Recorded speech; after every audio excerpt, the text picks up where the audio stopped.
de passion qui, à l'instar des grands chefs, a désormais ses stars. Portrait croisé de deux figures de la profession, Simon Ricotier, Aurélie Méraud et Abdel Zouewesh. Fini l'établi rouge de sang. Les bouchers ont changé, ils comptent parmi eux quelques stars, des hommes et des femmes. Elles sont belles, hein. Christine Spisser est l'une d'elles. Sur ce marché alsacien, les clients viennent autant pour sa viande que pour ses conseils. Oui, ah oui, il n'y a pas de souci. Vous aimez les joues de bœuf? Ah oui, j'adore. 4 fois par semaine, elle installe son camion boucherie à Strasbourg ou dans les environs.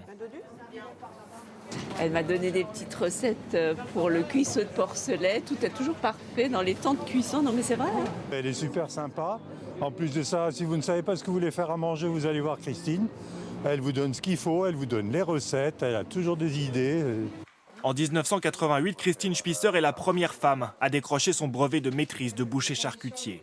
Un métier où les hommes ne lui ont pas fait de cadeau. Mais aujourd'hui, à 45 ans, elle est une figure de la profession. Il fallait faire ses preuves. Et puis, le jour où les preuves ont été faites... Après, moi, j'ai un caractère un petit peu particulier. Hein. Moi, je fonce dans le tas. Donc, c'est... Sur ces étals, uniquement de la viande d'excellence, des grandes races françaises ou étrangères. Tu reclasses tout, tu les remets bien. Alors les plus anciens en haut, les plus frais en bas, comme on est fait. Même goût pour les pièces d'exception chez Yves-Marie Le Bourdonnec. Ce boucher parisien travaille avec une quinzaine d'éleveurs triés sur le volet, en France et en Europe. Ses prises de position tranchées sur la boucherie française lui ont valu une petite notoriété. Il y a eu le phénomène de la gastronomie, hein, les chefs stars, les pâtissiers.